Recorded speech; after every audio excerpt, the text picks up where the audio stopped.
5 years after the divorce, a Mafia boss walked into the emergency room and went still as stone. Vince Callahan had not come for family matters, nor for longing, nor for regret. He had come because a low-ranking soldier had been injured in a clash on the South Side, but fate required no invitation. When the automatic doors slid open through the icy rain of the Chicago night, the hard click of Vince's expensive black leather shoes echoed sharply across the hospital tile, blending with the intercom announcements and the frantic cries for emergency assistance. And then he saw her, Claire, his ex-wife, the woman he had not seen, had not spoken of, had not allowed anyone in his world to mention for 5 long years. She was kneeling beside a hospital bed, her hand wrapped around the small, trembling fingers of a little boy who lay unconscious, breathing in shallow, fragile bursts beneath a maze of tubes and machines. The boy had his eyes, those cold gray eyes that burned bright whenever anger or pain took hold. The boy had his blood type, the rare kind carried by only 1% of the population, and just above the child's left brow was a crescent-shaped scar, the exact same scar Vince had earned at 7 years old when he fell off a bicycle for the very first time on a Bronx sidewalk. The boy carried a past, a present, and a future that Vince had never known he had lost, and he had no idea who the child was. No clue, no warning, no letter, no message. Only Claire, the woman he had once loved with a ferocity that bordered on madness and hated with a coldness that bordered on cruelty, now bent over that small body, crying quietly as if her entire world were collapsing inside her chest. And in that instant, time froze. What would unfold in that cold hospital room would expose 5 years of betrayal, of buried secrets, of sacrifices so profound they could shatter a heart and force you to question everything you had ever believed about love, about loyalty, and about redemption. Because she had not betrayed him to destroy him. She had betrayed him to save his soul. And this time, love would demand everything. With no bodyguards flanking him as usual, Vince walked heavily into the emergency ward, his gaze sharp and cold as a blade as it swept over nurses, doctors, and patients. They recognized he was not an ordinary man, not a patient, not a relative, but something else. A force stepped out from the shadows of the underworld, dressed in a charcoal leather coat, broad-shouldered, moving with the kind of quiet power that made nurses instinctively step aside without being asked. He did not need to speak. His presence alone tightened the air, and then his eyes locked onto that silhouette, the one that turned every curse and every shard of bitterness he had clung to for 5 years into ash. Claire was no longer the woman with the warm smile who used to fall asleep in his arms. She was thinner, paler, her once long brown hair now cut short at the chin, tangled from sleepless nights. But her eyes were the same. Those amber eyes that had once brought him to his knees now glistened with tears, yet still held that quiet fire that had once burned straight through his soul. Vince did not know how he found himself standing so close to her. He did not know when his hands had curled into fists. He only knew that when he stood at the foot of the hospital bed and saw the child struggling to breathe with that familiar scar, something inside him shifted. Who is he? His voice came out rough, like stone grinding against stone. Claire startled, her shoulders trembling. She did not look at him, only pulled the blanket closer around the boy.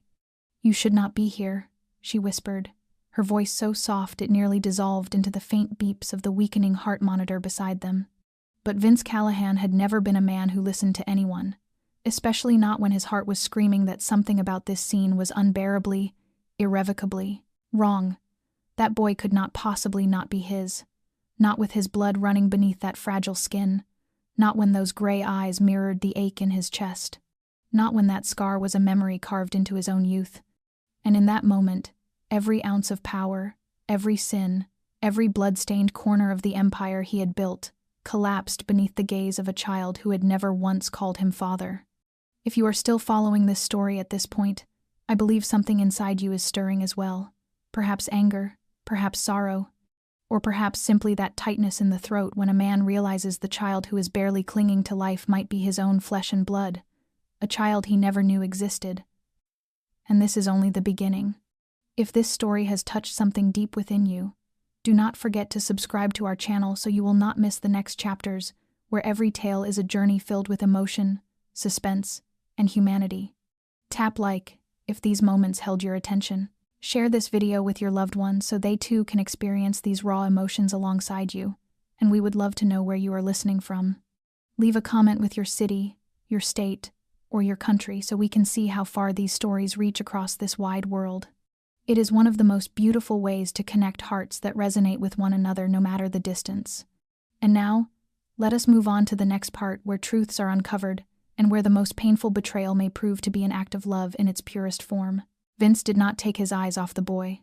In a brief moment that stretched out like an entire lifetime, his mind turned chaotic, every fragment of memory cutting into him like shards of broken glass.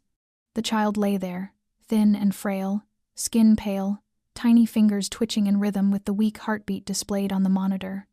Yet it was not the tubes, not the oxygen line, not even the fragility of a life nearly slipping away that stole Vince's breath. It was that face. A face that made his chest tighten because it was so familiar, as if he were looking at his own childhood reflected back at him. The eyes were closed, but the shape of the cheekbones, the line of the jaw, the slightly thick eyebrows, all of it mirrored the past he had tried so hard to bury. And then there was the scar. Clear and undeniable, a small crescent-shaped mark just above the left eyebrow. A foolish childhood accident Vince had once believed no one else in the world could possibly share with him in exactly the same way. It was as if fate were mocking him. He did not believe in coincidence. In his world, coincidence was the first sign of a lie that had gone on for far too long to be taken back. And if this was real, if this boy was his son, then Claire had hidden that truth from him for 5 long years. He felt the entire world he had once held in the palm of his hand slip from his grasp and plummet into a bottomless void. Claire remained kneeling, beside the bed, biting her lower lip until it bled, yet she still did not turn toward him. Vince closed his eyes for a single second and drew in a deep breath. He could not afford to lose control. Not here. Not in front of a child fighting for every last breath. Not when his own heart was beating for something he did not dare to name. He opened his eyes, his cold gaze shifting from the boy to Claire, his voice rough and low as it broke the air like distant thunder on a winter night. "What is the boy's name?" Claire tightened her grip on the tiny hand lying limp on the white sheet. "Ethan," she answered, barely more than a breath.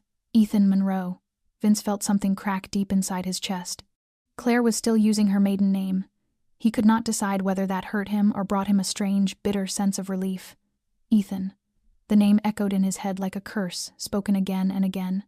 He stared at the boy as if searching for some detail that might disprove the truth. But the more he looked, the more certain he became. The long, dark lashes, the straight nose, the firm line of the chin even at such a young age, everything belonged to him. Claire did not need to admit anything. The truth was already carved into every feature of that face, silently screaming into the stillness that he had missed 5 years. No, that 5 years had been stolen from him. A sharp electronic hiss came from the monitor, making both of them jolt. Claire sprang to her feet, her hand flying to press the call button for the doctor. Ethan coughed softly, the sound so weak it might have been a small bird beating its wings in a snowstorm. Vince stood motionless, and for the first time in many years his eyes filled with a panic he could not hide. A young doctor rushed in, followed by 2 nurses. The red-haired nurse quickly checked the numbers on the screen, while the doctor bent over the child, watching the heart rate and oxygen levels. One of the nurses shouted, "We need O-negative blood, right now."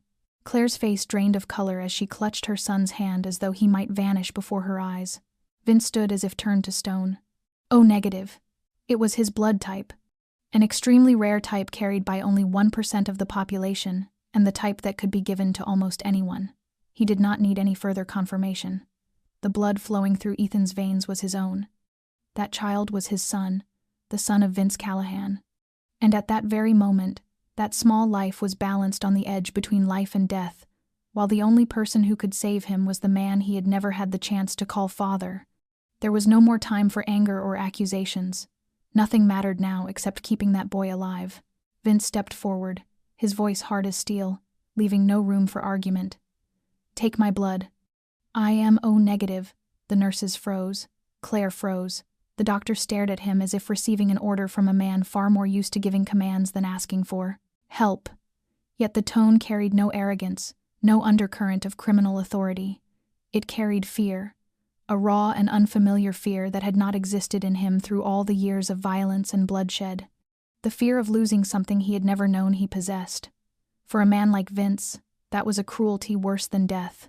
Before the doctor could even fully react, Vince had already raised his arm, shoving the sleeve of his leather coat aside, revealing tough skin mapped with old scars. He did not wait for permission. He locked eyes with the young doctor, his gaze so sharp that even someone accustomed to facing death every day felt their breath catch.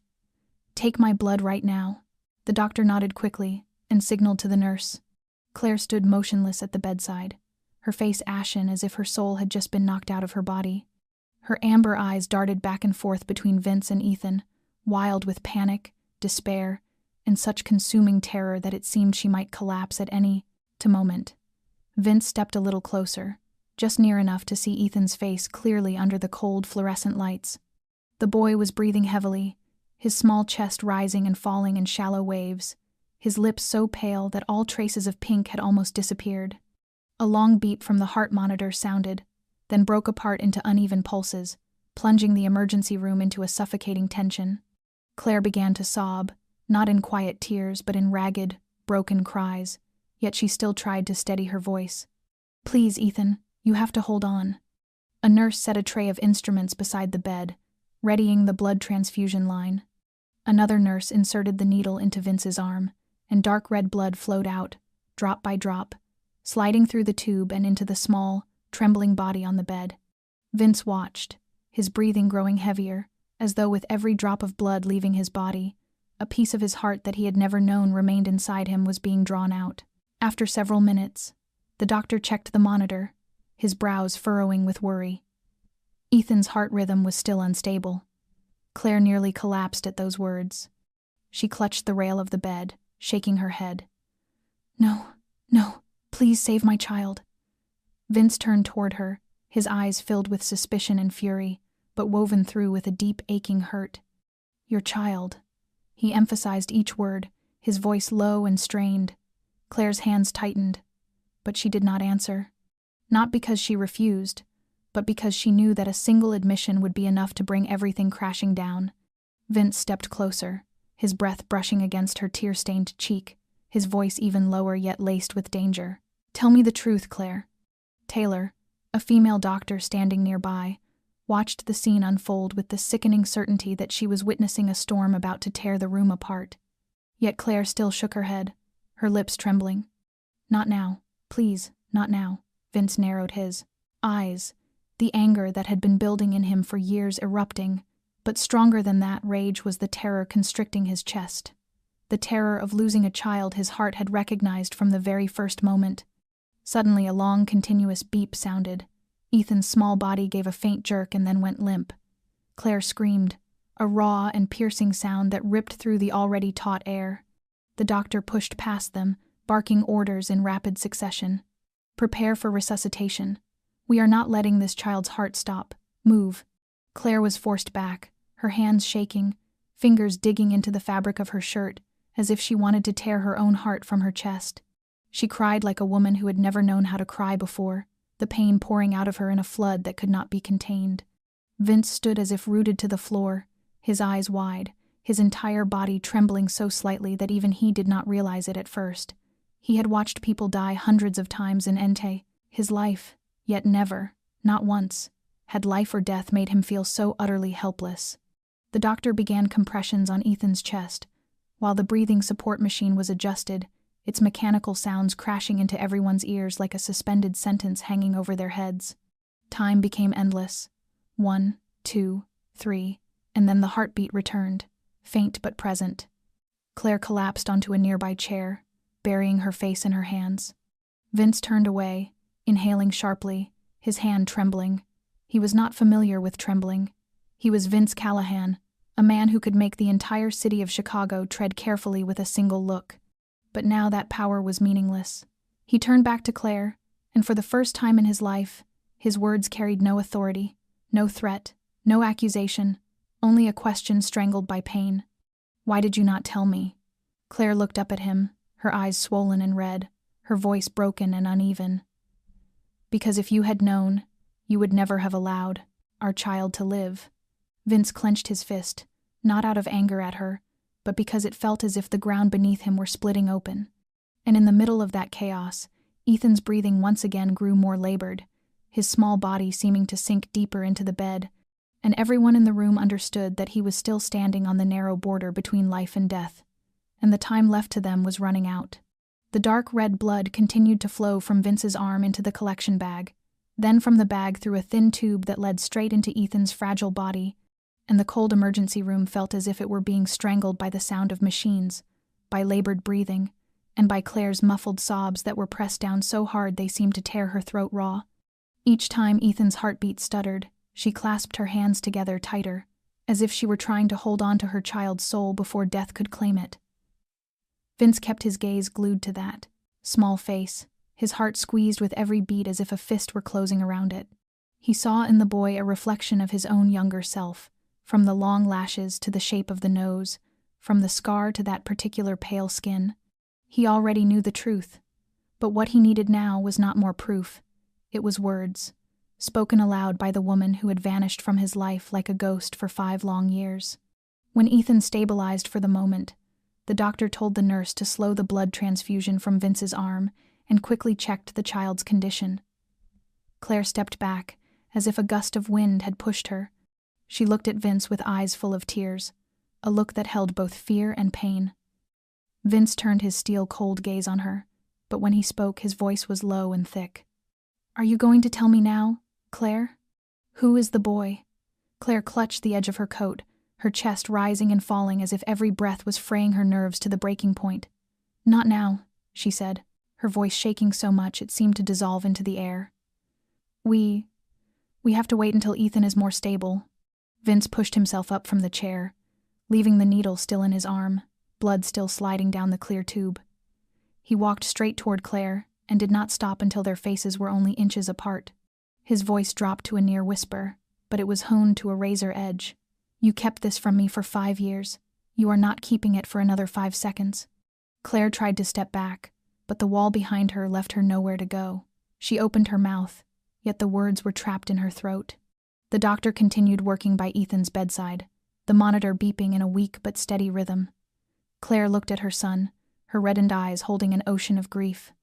And then, like a crack that could no longer be sealed, the truth she had held down for so long spilled out, heavy, desperate, and bleeding. "Ethan is your son, Vince." The impact hit him like a fist in the bitter and hopeless.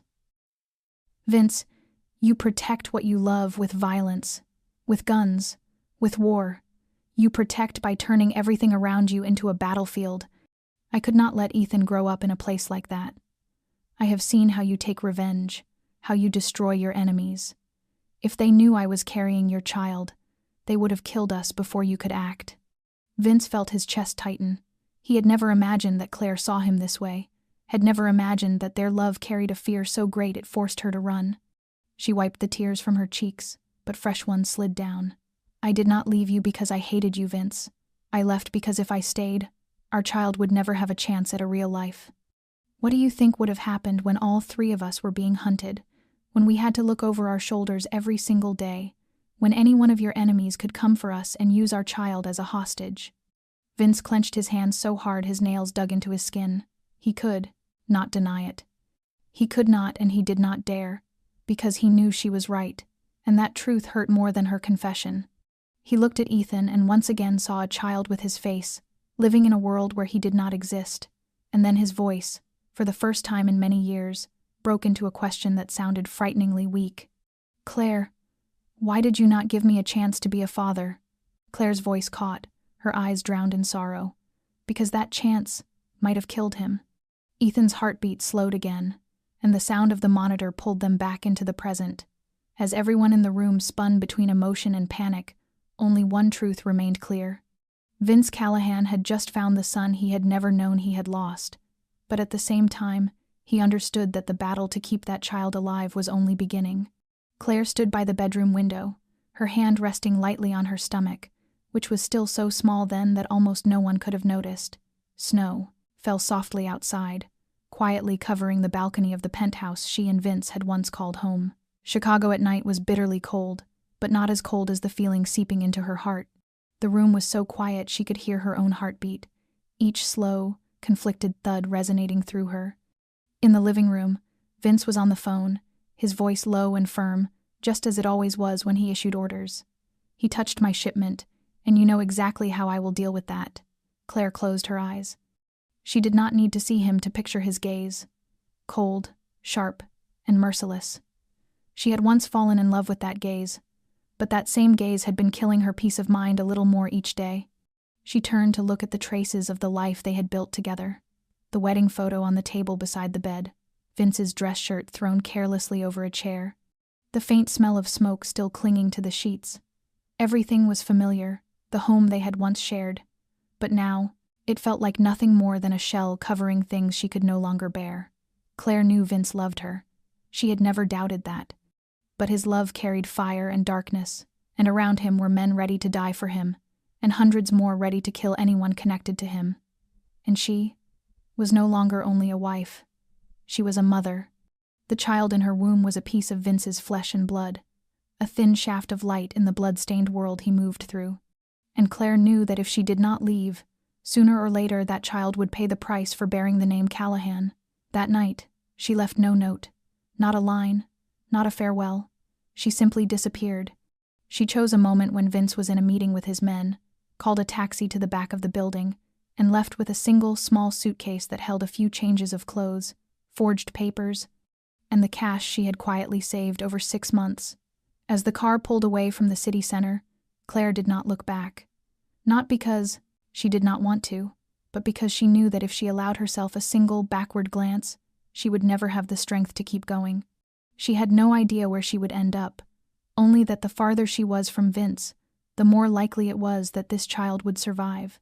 She headed west, stopped in a small town near the border of the state of Iowa, rented an old house near a gas station, and began a new life under the name Claire Monroe.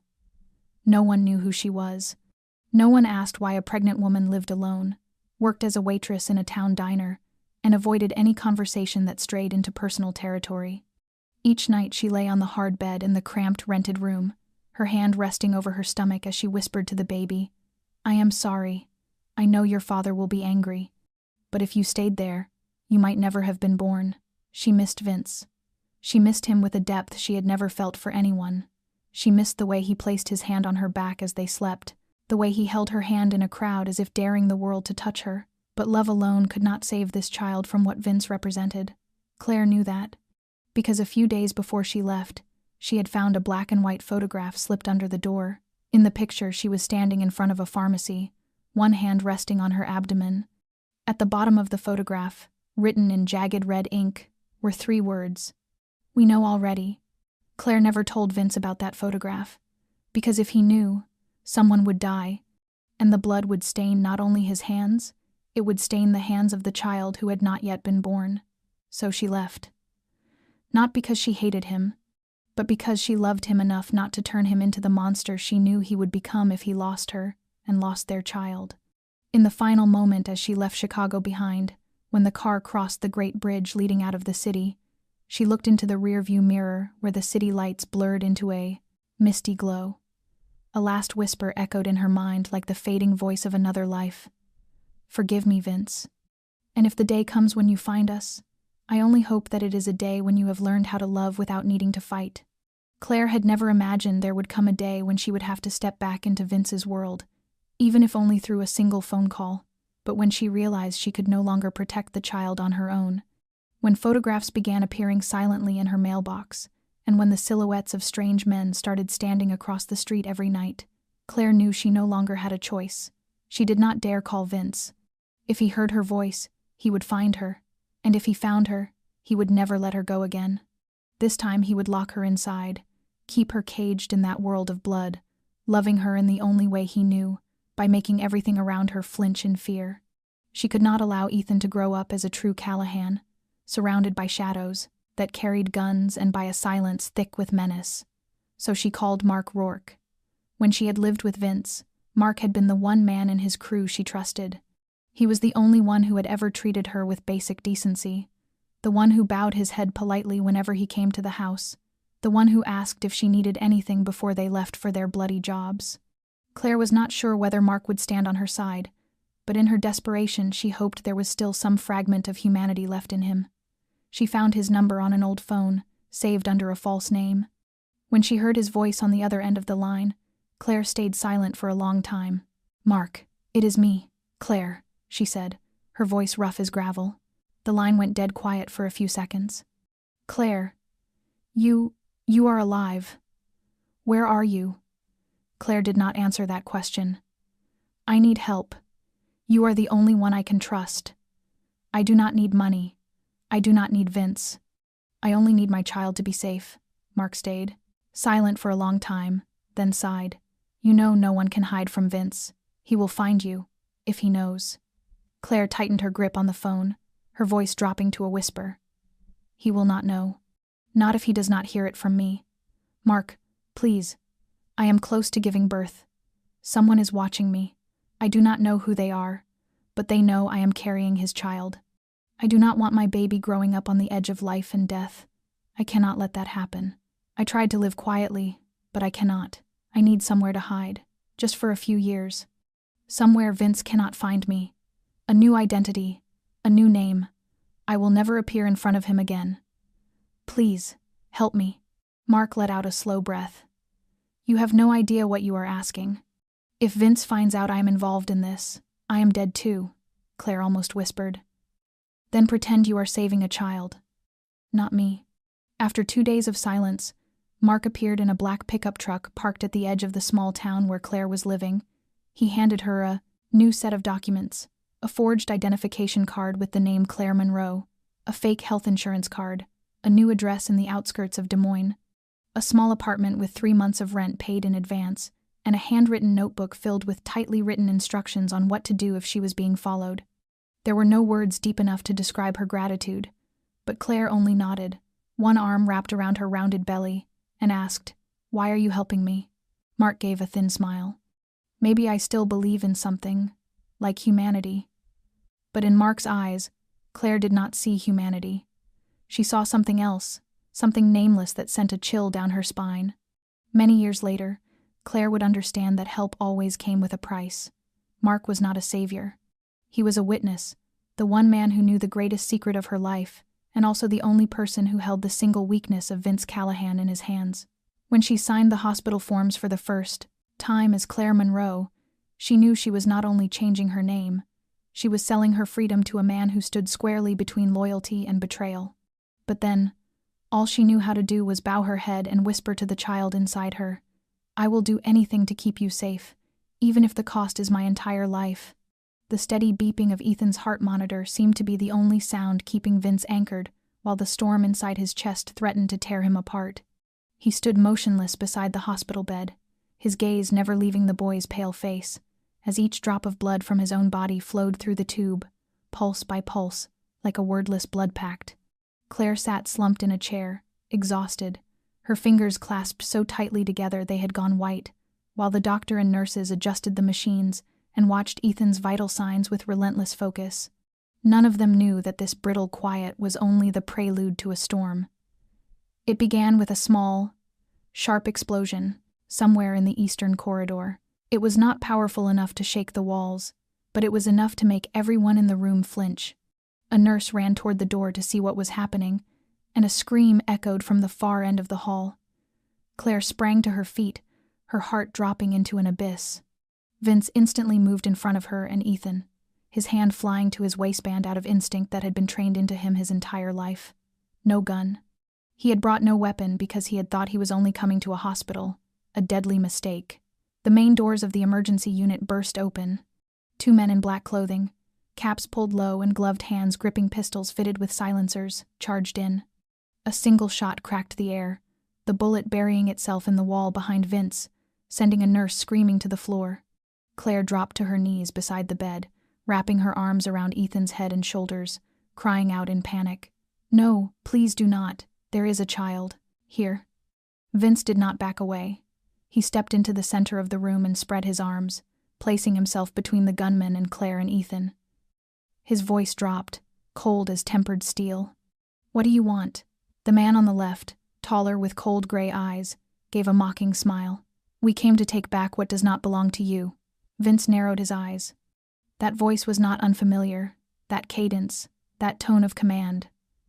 "Rourke," he growled, every muscle in his body going taut. Mark Rourke appeared just behind the two attackers, walking in with the calm of a man paying a casual visit. He wore a long coat, his steps unhurried, his gaze locked on Vince without a hint of hesitation. "My apologies for the inconvenience, Vince, but I thought you were smart enough to understand this stopped being a private matter a long time ago." Vince's brow furrowed. Claire shot upright, her eyes brimming with tears but blazing with terror as she stared at Mark. "No, Mark, do not do this. You promised me. You said you would keep my child safe." Mark turned his head toward her, his mouth twisting into a thin, mocking smile. "And I did, Claire. I kept you and your child alive for 5 years.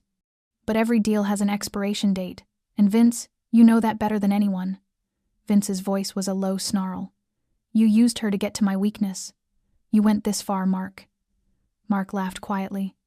"No, Vince, I did not use her. I saved her. While you were busy building your empire, I was cleaning up the mess you left behind. And now it is time I take what I earned." Vince took a step forward. He had no gun, nothing but his bare hands, yet his eyes alone were enough to make the two gunmen hesitate. "Mark, if you lay a finger on him." Vince pointed toward Ethan, his voice dropping so low it became a curse. "I will tear you apart piece by piece." Mark did not answer. He gave a small signal. The two armed men moved.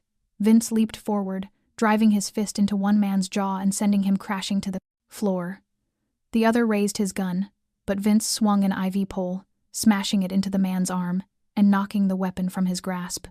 Claire grabbed Ethan and rushed toward the corner of the room, shielding her son with her own body while screaming for help. The doors to the emergency unit flew open again, this time revealing 2 hospital security guards and another doctor. For a second, the chaos paralyzed them, but Vince had already snatched the fallen pistol and aimed it straight at Mark. "That is enough. Get out, now." Mark's smile did not waver. "You cannot protect him forever, Vince. You already lost 5 years, and that is the one thing that makes you weak. All I have to do is wait for the moment you slip." He stepped backward, his 2 injured men stumbling after him. When the door finally swung shut behind them, Claire collapsed to the floor and pulled Ethan into her arms. Vince remained standing, the gun clenched in his hand, his eyes dark as night, and he knew then that the war had begun. There was no way back. No more bargaining. Blood had already been spilled, and anyone who dared lay a hand on that child had just signed their own death sentence.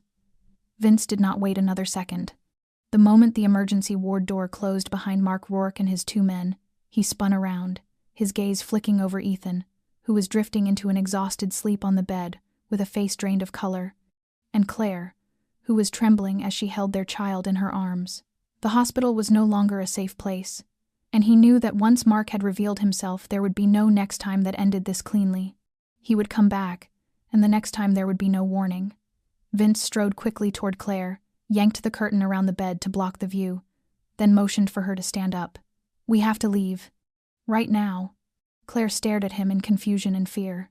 "Ethan, he is not stable yet. He needs to be monitored. He cannot be moved right now." Vince leaned down and placed his hand on her shoulder, his voice dropping low but steady. "Staying here will kill him faster than anything else. You have to trust me." Claire looked into his eyes for a long moment, then nodded. Vince turned to the doorway and called for a nurse. A young nurse hurried over, still shaken by the attack. Vince's voice was cold and precise, like an order given on a battlefield. "Prepare a wheelchair for the patient, Ethan Monroe.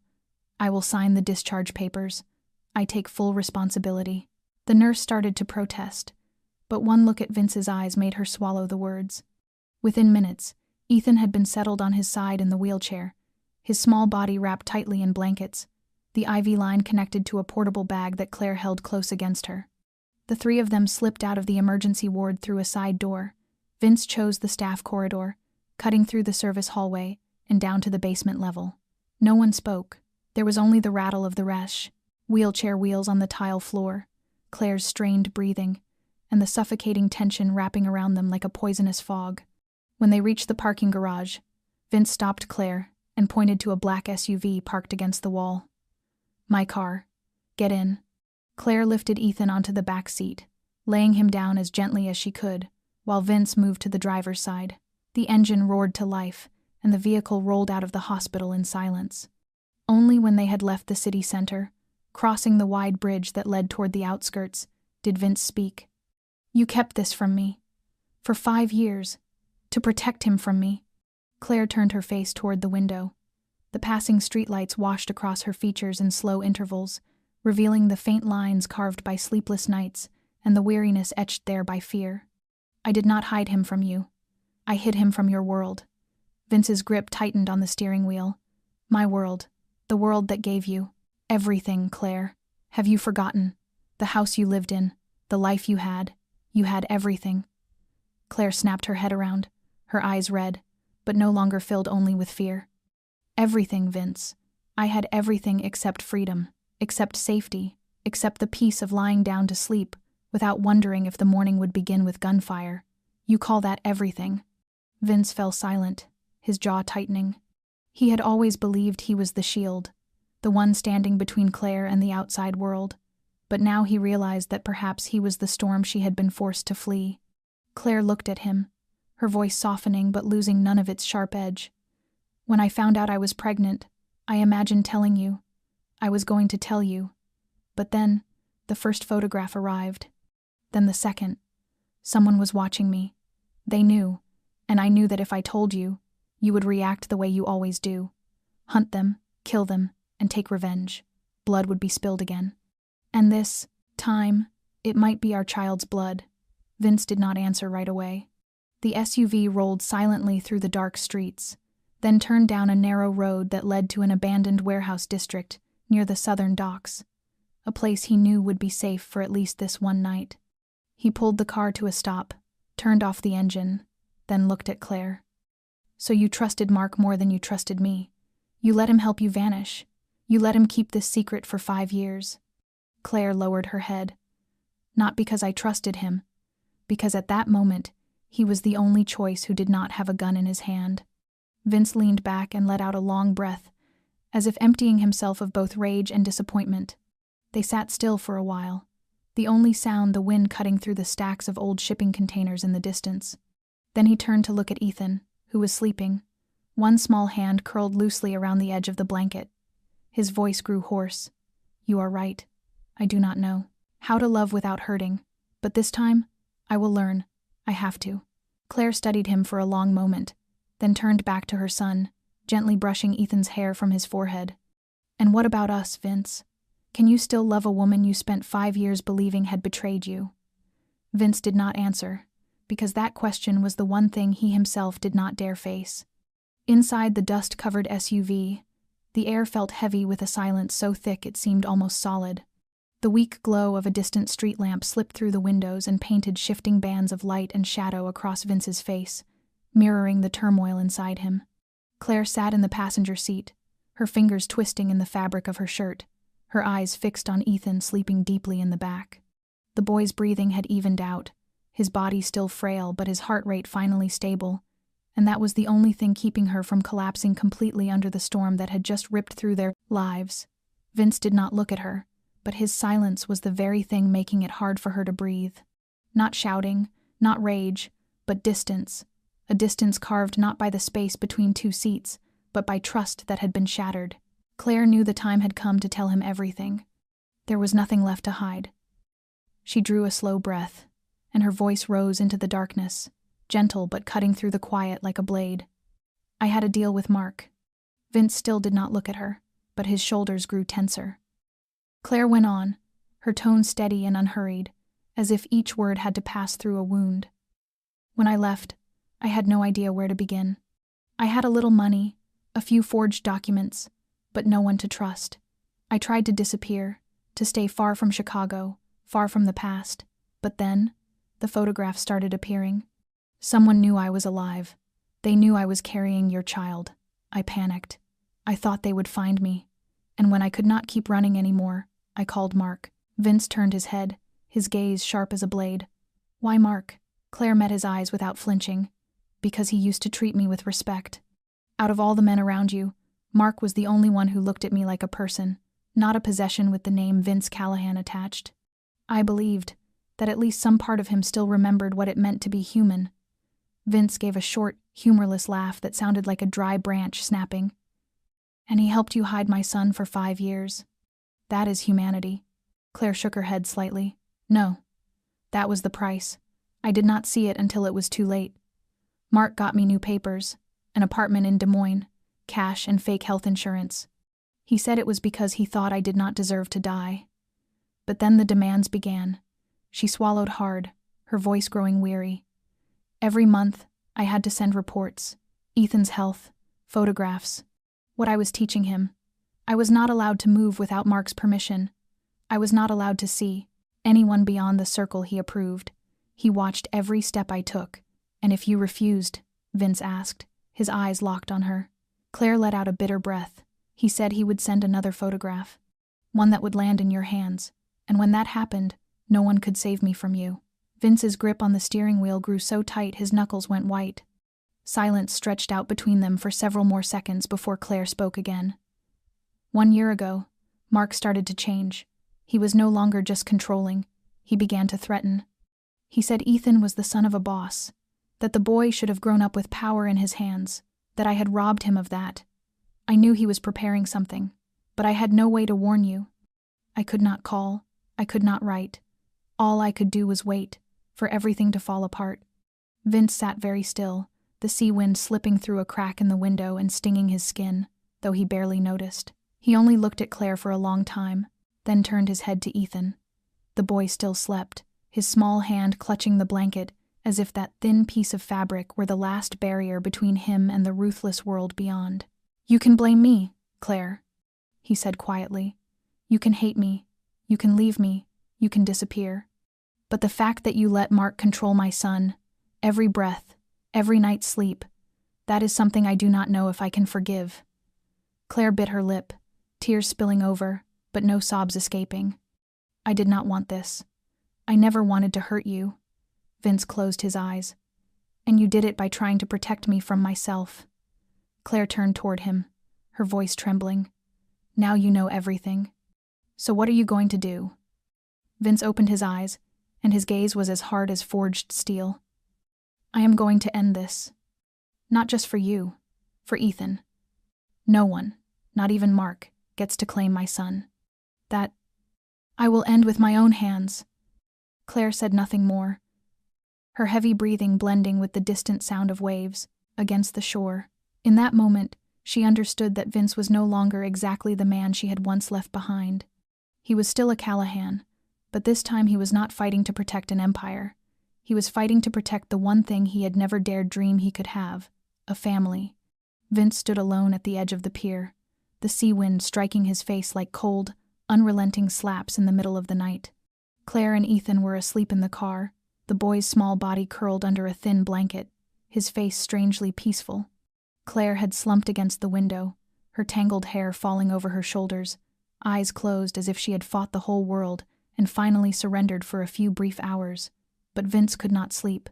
He would not allow himself to sleep, not when there was still so much he could not understand, could not forgive, and most of all could not forget. He pulled a cigarette from his pocket, lit it, but did not raise it to his lips. The tip glowed, faintly between his cold fingers, just like his mind at that moment, flaring with memories and then sinking back into ashes. Claire. Her name repeated in his head like a curse. She was the one scar that time could not erase, the door he had never dared to open again, and yet now it was too late. She had walked back through that door, carrying a child he should have been holding from the very first day. Vince remembered the first time he saw Claire, at a spring dinner party. She had worn a pale green dress, her hair falling in soft waves, standing quietly in the middle of the noisy crowd, as if she did not belong there at all. But her eyes were different. They looked straight at him without fear, without curiosity, just calm, as if she had already known him from another life. They had not fallen in love in any kind of order. No flirting, no games, no hesitation. They simply collided, two people pulled into the same storm. On those nights when Claire lay in his arms, speaking of small, fragile dreams, a wooden house in the suburbs, a little garden with lavender, a child running in the yard, Vince had only been able to stay silent. Not because he did not want those things, but because he could not believe he deserved them. Claire had once been the only light he knew. She laughed in his face when he said he did not need anyone. She kissed him when his rage burned from another betrayal. She wrapped her arms around him when his hands still carried the smell of gunpowder. And then she left him, at the very moment he believed she would stay. Vince did not know which hurt more, that she had walked away from him, or that she had been right to do it. He remembered the night she disappeared. He had come home from a job, blood still on his sleeve, and the apartment was too quiet. No soft jazz drifting through the air, no familiar scent of coffee, no small pair of shoes by the door. Only a hollow stillness so cold it seemed to freeze his heart solid. He had looked for her, frenzied, relentless, merciless. He had torn Chicago apart, questioned anyone who might know anything, even put a bullet through a man's knee, simply for saying he had seen Claire in Iowa.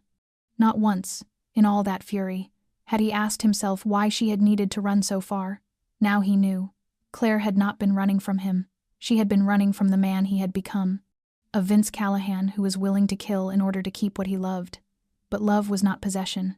Love was knowing when to let go, when to step back, when to allow the person you loved to live without fear. Claire had taught him that. At the price of 5 years apart, and a child who had grown up without a father's presence, Vince bowed his head, exhaled, and flicked the half-burned cigarette onto the damp concrete. He turned back to look at the car. Ethan still slept, his chest rising and falling in a steady rhythm, his face so much like Vince's that it hurt to look at him. Claire shifted slightly, as if he could feel his gaze. Vince clenched his hand into a fist, as if he needed to hold on to what remained before it could slip away again. He did not know how to make up for everything, did not know where to begin, but he knew one thing for certain. This time he would not let go.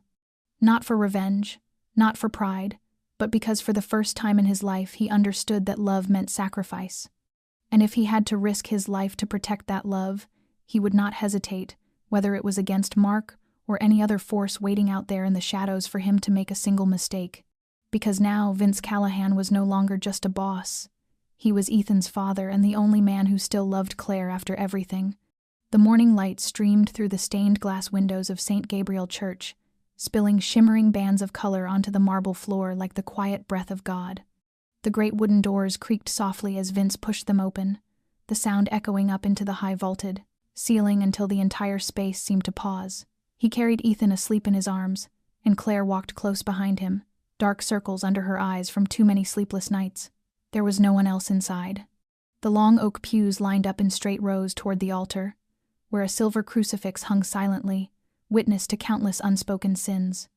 Vince let his gaze travel across the space. He had come here in the past whenever the weight in his chest became too heavy to be solved with violence. A place where he could sit for hours in silence, free from demands, free from pleas, free from blood and gunfire. Only God, the darkness, and a guilt that never diminished. Claire looked around, her expression a mixture of surprise and unease. "I did not expect you to bring us here." Vince gently laid Ethan down on one of the pews, draped his coat over the boy's small body, then turned to her. "I did not expect it either. But when people no longer know where to run, they usually go back to the beginning." Claire sat beside Ethan, smoothing his hair with her fingertips. In the hazy light, her face seemed fragile, like someone who had stepped past the threshold of exhaustion and was now searching for one last miracle. Vince walked forward and took a seat in the front row. He bowed his head, hands clasped so tightly that the tendons stood out.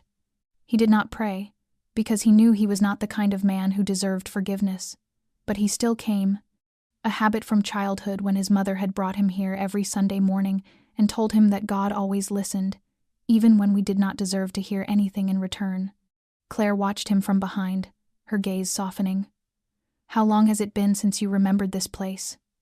Vince did not turn around, his voice low, roughened by dust from old memories.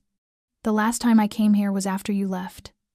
I sat in this very spot, from morning until evening, did not say a word. I just thought. I blamed. And then I went quiet." Claire rose and walked toward him, taking a seat at his side. In the silence so deep they could hear the wind sighing against the stained glass, she spoke softly. "I did not think you would keep this place in your life." Vince let out a faint, almost humorless smile. "There are things we never speak of, but we never forget. Like how you once told me that if I ever lost my way, I should look for a place where the light breaks through colored glass. You said that where that light falls is a place where God might forgive sins that people never could. Claire lifted her eyes to the ceiling, where that light painted faint hues over angels and saints. I do not know if there is anyone left who can forgive us, not after everything that has happened. Vince turned to her, his gaze softer, but still fiercely determined. Maybe no one will, but if there is any place to start again, it is here. Claire fell silent. She did not cry, but something in her eyes seemed to break and be stitched back together at the properi, the same time, held by a thread that looked very much like hope. I always hoped you would change, but I also knew I did not leave to force you to change for me. I left because I knew you would only change if you wanted it for yourself. Vince nodded slowly. And now I do. Not for you, not for the boy. For the first time in my life, I want to live without hiding behind a gun to protect what I love. They sat together in the quiet. A distant bell began to ring, its sound drifting into the church as a reminder that time did not stop, and that darkness did not wait too long for anyone.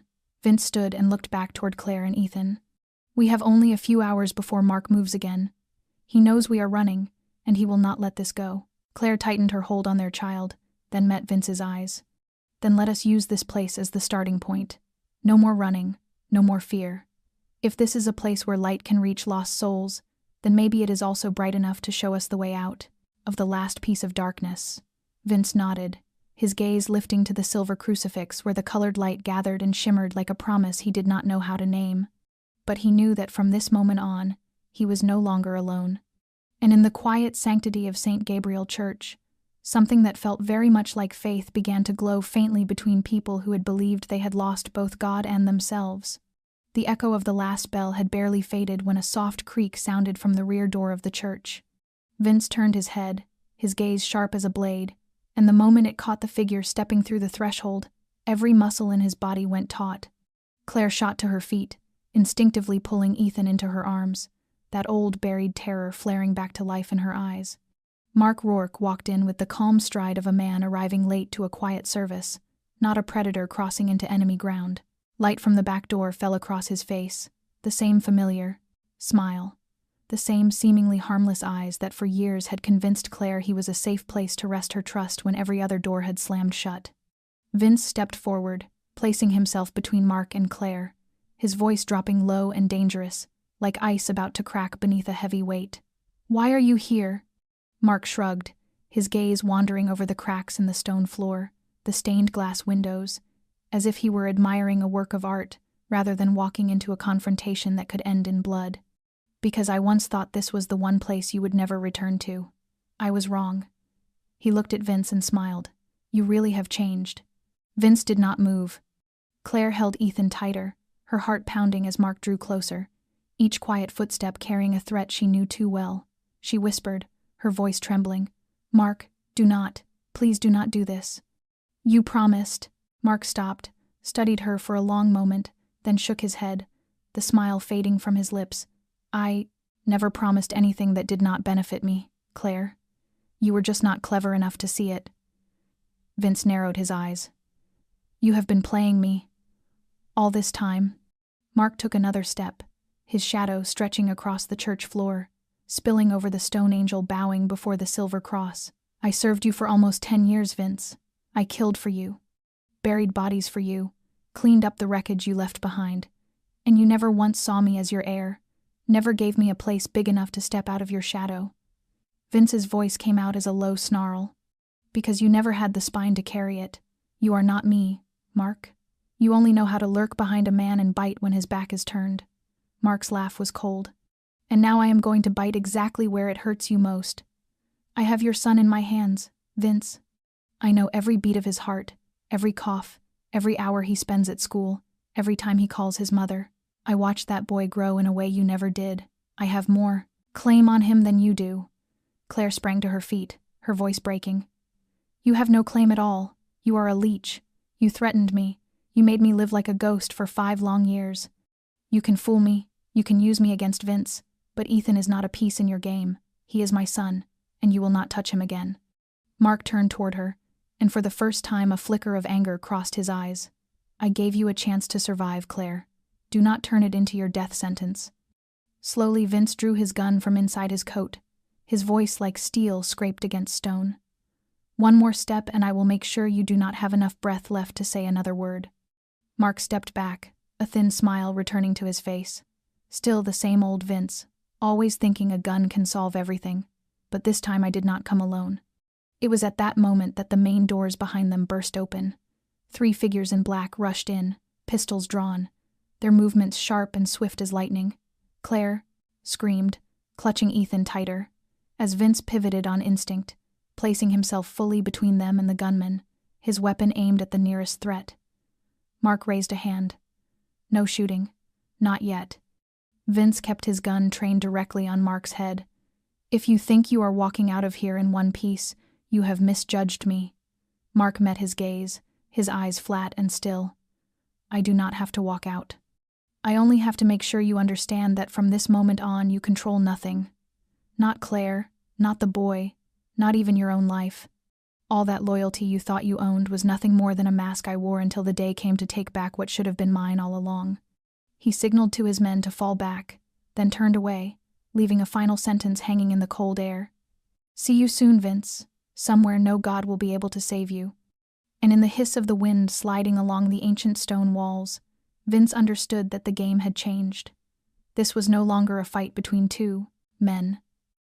It was a war between the darkness he had once fed with his own hands and the fragile light he was now trying to protect.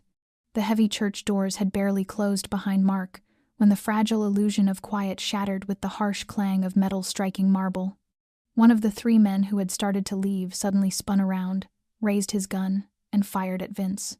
Acting on instinct, Vince shoved Claire and Ethan down behind the nearest pew and rolled to the left, his own gun roaring as a bullet punched into the attacker's shoulder and drove him to the floor with a strangled cry. The long wooden benches splintered and crashed sideways, shattered boards flying through the center aisle, as if even heaven could not stop the chaos that had been unleashed. Claire wrapped herself around Ethan, her body shaking with fear, but her eyes stayed on Vince, filled with a desperate trust she had nowhere else to place. The other 2 gunmen moved in from opposite sides, their shots exploding, through a space meant for whispered prayers. Stained glass shattered, fragments of colored glass raining down like tears from the sky. Vince crawled along the narrow gap between the pews, eyes scanning, counting each enemy. One was hidden behind a column near the altar, fingers tight around a Glock, the other circling behind the statue of St. Michael. Vince knew he did not have many bullets. Every shot had to count. And more important than anything else, he had to keep Claire and Ethan alive. A shot cracked from the right, the bullet grazing past his head and forcing him to freeze for a heartbeat, but that heartbeat was enough for him to mark the angle. Without hesitation he rose, firing twice in quick succession. The first bullet chipped stone from the column, the second buried itself in the chest of the man crouching behind the altar. He dropped without a sound. The scream that followed was not from an enemy, it was from Claire. Vince whipped around, his heart seizing. Claire lay, on her side on the stone floor, still holding Ethan, but blood was spreading from her flank, blooming dark across her shirt. A stray bullet. She had shielded their child with her own body. No. Vince's roar echoed through the sanctuary as he lunged toward her, pressing his hand hard over the wound where the blood poured like a red river. Claire bit down on her lip until it bled, her gaze locked on Ethan as if letting go for even a second would cause him to vanish. "Vince, do not let him take our son." Her words were thin and broken, her breath ragged. Ethan's eyes flew open and he began to sob, calling for his mother, while Vince tried to hold her together and shouted for something, anything, to stop the bleeding. The last gunman charged from behind the column, but this time Vince did not wait. He yanked the knife from the back of his belt and hurled it with all the fury and terror tearing him apart. The blade sank deep into the man's neck, and blood burst forth in pulsing jets, a grim verdict for the sacrilege of bringing this violence into a sanctuary. Then there were no more gunshots, no more shouts. Only Claire's labored breathing, Ethan's frail sobbing, and the soft clink of the wind chime hanging near the back door, stirring in the draft like the cold breath of death passing by. Vince lifted Claire in his arms and carried her like a sleepwalker through streaks of blood on the stone floor. His shirt was soaked, his hands would not stop trembling, yet his eyes had gone so cold they could have frozen the night itself. He laid her on a pew near a broken window, where the light fell across her face, pale and drawn, like the last touch of dawn reaching her after a lifetime of darkness. "You are going to be all right," he said, forcing his voice to stay calm, though his eyes betrayed everything he felt. Claire's fingers found his hand and closed weakly around it. "Do not lie to me. I have spent my whole life living inside lies to protect our races. Son, now. I only want the truth." Vince sank to his knees, lowering his forehead to hers. "The truth is, I let you go once. But if you leave me again now, I do not know what will be left of me to hold on to." Claire gave a faint laugh, fragile as the last leaf falling from a branch when winter comes. "Then hold on to Ethan. Do not let him grow up like you. Give him what neither you nor I ever had, the freedom to choose the light." Vince's vision blurred. He wrapped his arms around her, pulling her in as if he could pour every remaining drop of his own strength into the body that was slowly growing cold. And in that moment, with the wind slipping through the shattered window, Vince Callahan finally understood what he had spent his whole life avoiding. Love was not holding on. Love was having the courage to lose. And Claire, the woman who had stepped into his world with a gaze that held no fear, was leaving him now in his arms, paying the full price of what real love meant. Claire lay motionless against Vince's chest, the dim light from the broken glass spilling across her face, giving her pale skin the look of being brushed by a fine mist. Her eyes were half closed, her breath shallow and uneven, her chest rising and falling like a small flame flickering in a storm. Blood still seeped from the wound at her side despite the coat Vince had tied tightly around it. His hands were slick with her blood, hot and trembling, but he did not dare move away from her even for a heartbeat. "Claire, can you hear me? You have to hold on. The ambulance is on its way. I called them. You have to stay. Do you understand?" Vince whispered, each word driving into his own heart, as if he might use language itself to tether her soul to life for just a little longer. Claire's eyes fluttered open, unfocused but kindling with a faint light when they found his face. Her voice was so soft that Vince had to lean close to catch it. "I am still here. I have not gone anywhere yet." Vince pulled her tighter, his hand stroking her hair the way he had on the nights when nightmares chased her from sleep. "It is going to be all right. You are going to get through this. Then the three of us will leave this place. A small town, a wooden house, a lavender garden like you dreamed of. We will start over, Claire." She gave the slightest smile, thin as a final thread tying her to this world. Her voice broke. "No, not the three of us. Only two." Vince shook his head, his eyes reddening. "Do not say that. You have been strong for 5 long years. You are stronger than anyone I have ever known. You can make it through this." Claire stopped him with a look that was gentle yet unyielding. "I am tired, Vince. I have been holding everything together for so long. Now, it is your turn to hold on. Hold on to Ethan. Hold on to everything I have sacrificed, so it will not be for nothing." Vince bent his head and pressed his lips to her forehead. Her breath was turning cold, but her fingers still clung to his hand. Claire whispered, almost only a gust of air, "Ethan, do not let him think his mother ran away. Tell him I love him. Tell him everything I did was for him." Vince nodded, tears spilling down his cheeks unchecked. He gripped her hand even tighter, afraid that if he loosened his hold she would disappear forever. "I will tell him. I promise. He will know." Claire looked at him, and now there was no fear in her eyes, no hesitation, only peace. "You know, if there were another life, I would still choose you, even if it ended like this again." Vince choked on the words, each heartbeat shattering a little more. "Claire, I am sorry. I never said it. Not enough. But I love you. I have always loved you." Claire smiled, one last time. Her voice floated out like a breath of wind. "I know." And then her breathing stopped. Her eyes, which had lingered on him for one last moment, closed slowly, like someone finally slipping free from a long dream. Her body went slack in his arms. Time seemed to stop. The wind through the broken window fell silent. Even the frantic pounding of his own heart faded from Vince's ears. There was only a stillness so profound it felt like a void. He lowered his head to her chest, pressing his cheek to the heart that had just fallen silent, as if he could catch one final trace of its warmth. Ethan was still asleep, worn out and spent after the chaos, unaware that his world had just shattered without a sound. Vince sat there, holding Claire as if by clinging to her tightly enough and long enough he could force time to turn back. But deep down he knew that a part of him had just gone with her and would never return. In the center of St. Gabriel Church, a place that had witnessed countless vows and countless sins, a soul had been set free, and a man, for the first time in his life, truly understood what it meant to lose. The rain had begun early that morning, falling softly on the cold earth as if the sky itself were in mourning for the soul that had just departed. The cemetery lay hidden behind low hills on the edge of the city, where only wind and the rustle of leaves kept company with the old, weathered stones. Claire was buried in a quiet corner, on high ground that would not flood when the rains grew heavy, a place that could still feel the touch of the setting sun every evening, just as she had once said, if she ever had to leave this world, she wanted to rest somewhere the light could still find her. Vince wore a long black coat, standing motionless before the freshly turned grave where her name was carved into the stone, along with the year of her birth, the year of her death, and a single line of inscription, Claire Monroe, mother, wife, the woman who loved with her whole life. Ethan stood beside him, one hand gripping his father's coat, the other clutching a sprig of purple lavender he had picked from the small garden behind the rectory. He said nothing, his wide eyes fixed on the damp mound of earth, as if trying to understand why his mother would not wake up again.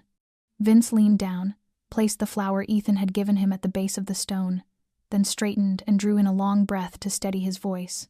Claire, I always thought I would be the one to go first. I have lived in the dark long enough to believe that light was never meant for me. But then you walked in, bringing something that made me want to stay.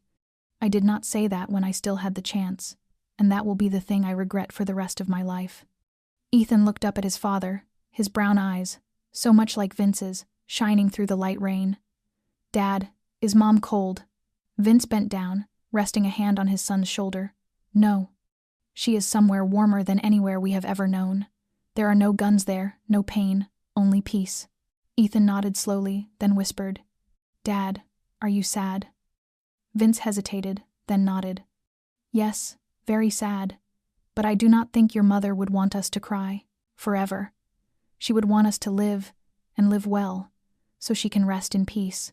Ethan was quiet for a moment, then murmured, I miss her. Vince's hand tightened gently on his son's shoulder. So do I.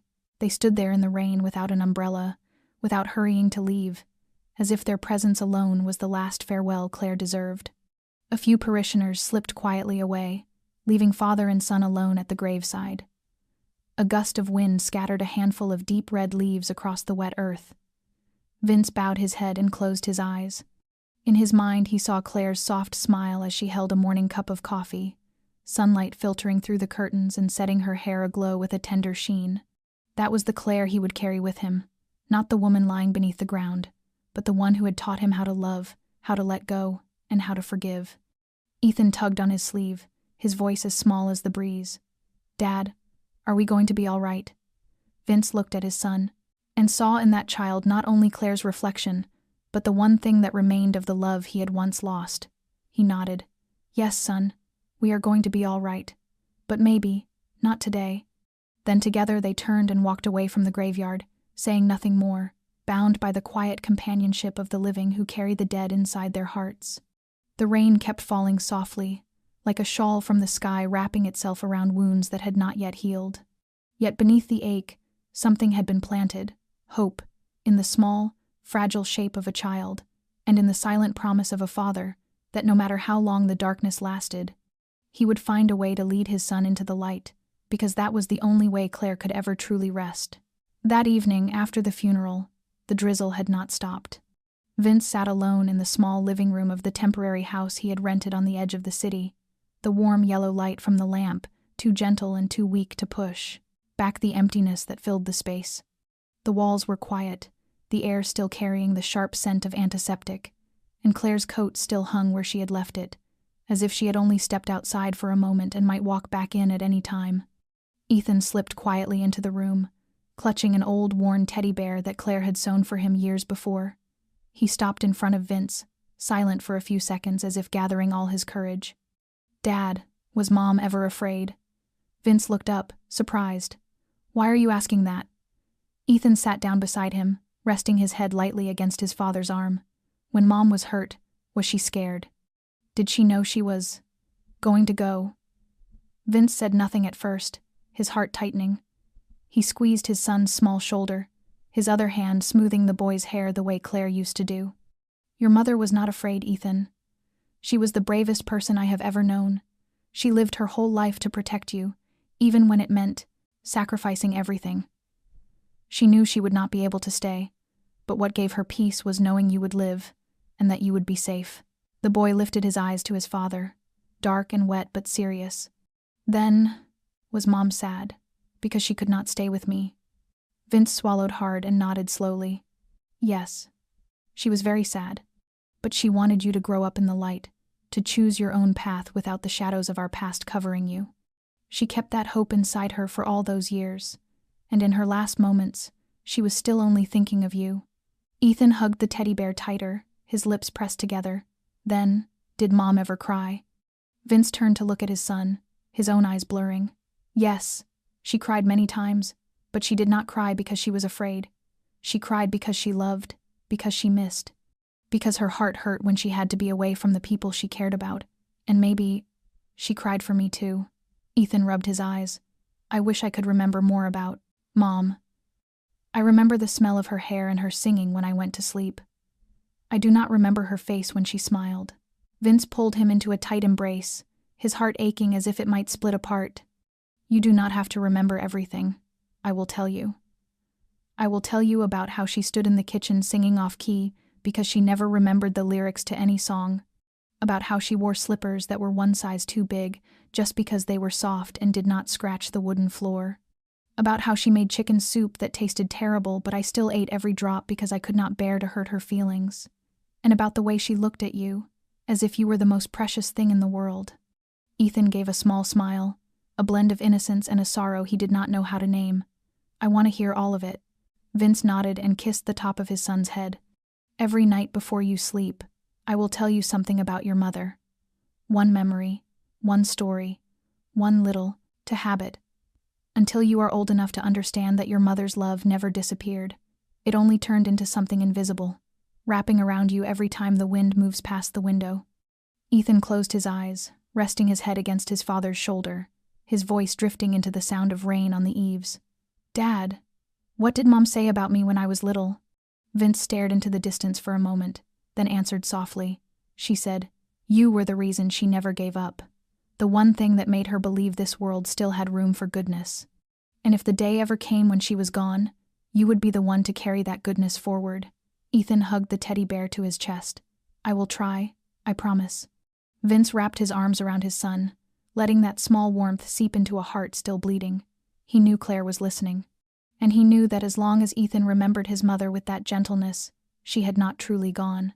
On a rainy night, under a dripping seize roof, a father and his child leaned into each other and began the first small piece of memory in a new journey.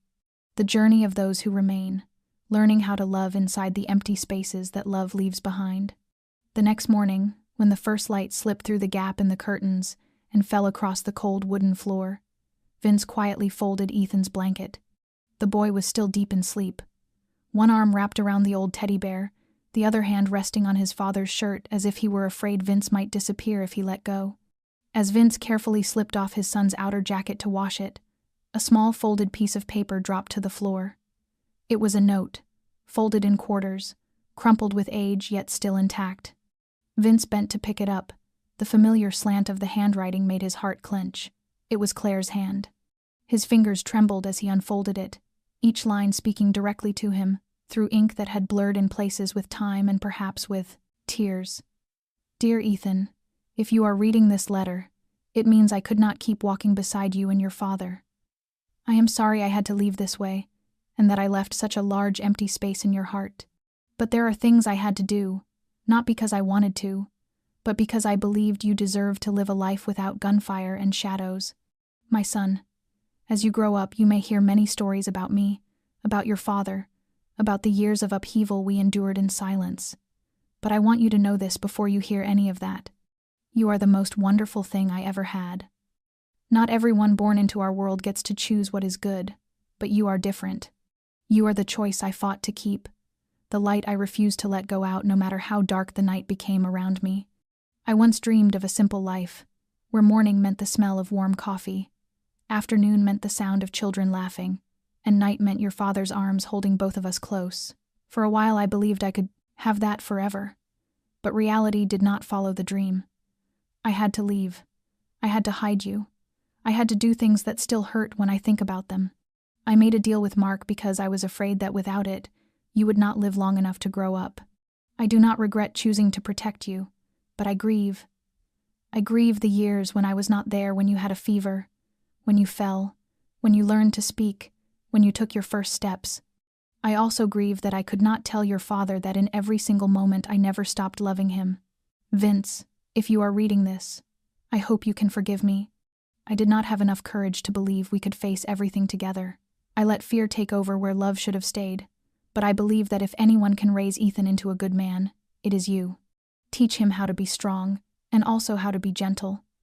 Teach him that tears are not weakness.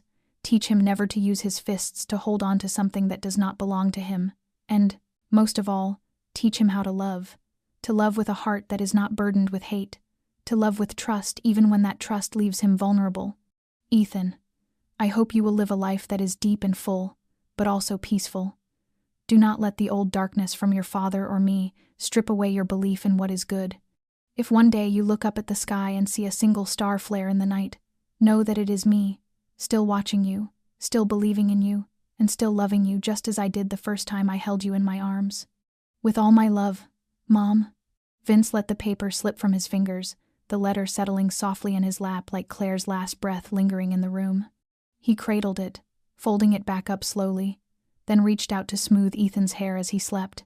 He did not yet know what he would say when his son woke, but he knew one thing: every pain, every choice, every price Claire had paid, had begun and ended with love, and now that the words she never had the chance to say had finally found their way to the one who remained, Vince understood he had to keep living, not only for Ethan, but so that her final promise, that light could overcome darkness, would one day become true. A week after Claire's funeral, Vince and Ethan moved into a small house in the southern outskirts of the state of Oregon, a place surrounded by pine forests where birds sang each morning and the afternoon sunlight stretched long across the old wooden porch. It was not the place they once dreamed of, nor a place carrying any memories of their past, and perhaps that was why it felt peaceful. A new beginning always needed a blank space. Ethan had started attending the village school, and each day Vince took him there and brought him home. He no longer carried a gun, no longer lived by instinct and suspicion. Each morning he woke early to make coffee, fold blankets, fix the leaking porch roof, and learn to live slowly, something he once believed was meant only for people who had nothing left to lose. But now, with Ethan, he understood that the simplest things were the ones he needed to hold on to. One late afternoon, while father and son were planting a few more lavender pots in the backyard the way Claire once loved, Ethan suddenly asked, "Dad, can Mom see us from up there?" Vince paused, looked at his son, then smiled. "Of course she can. Every time the wind moves through the flowers, every time sunlight comes through the leaves, your mother is there." Ethan nodded, satisfied, then went back to pulling weeds at his feet. The boy had no idea that just a few 100 meters away, from the edge of the woods behind the house, a silent figure stood between two tall trees, watching the small home. A tall man in a dark coat, his face hidden beneath branches and the fading light. He did not move closer, did not make a sound.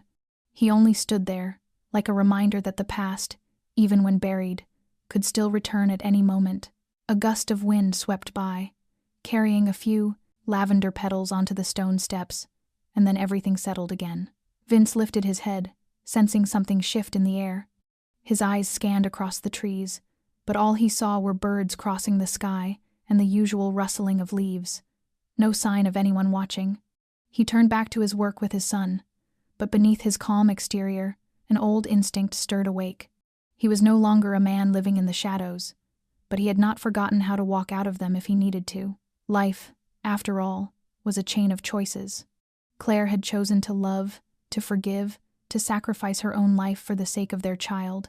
Vince had chosen to let go of the past so he could protect the future, a future he would guard with the rest of his days.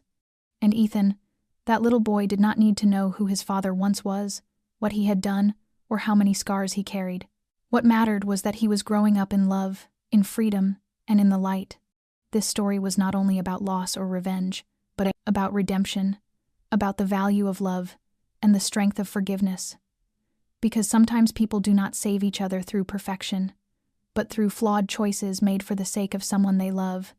If you are still watching this video until this moment, I believe you have felt something meaningful in the story of Vince, Claire, and Ethan. And you, where do you see yourself in this story? Have you ever loved so deeply that you accepted silence? Have you ever sacrificed something no one knew about just to protect someone you cared for? Please leave a comment below, sharing your thoughts and your honest emotions. We would truly love to hear your stories, your memories, and whatever this video brought up in your heart. And if you found this story meaningful, please like the video and subscribe to our channel. It is the best way to make sure you never miss the heartfelt stories we share every day. Do not forget to share this video with someone you think might need a gentle reminder of kindness in the rush of everyday life. Thank you for staying with us until the very end. We wish you good health, a peaceful life filled with love, and a heart that never loses hope. We look forward to seeing you in our next videos. Goodbye, and may your day be a truly good one.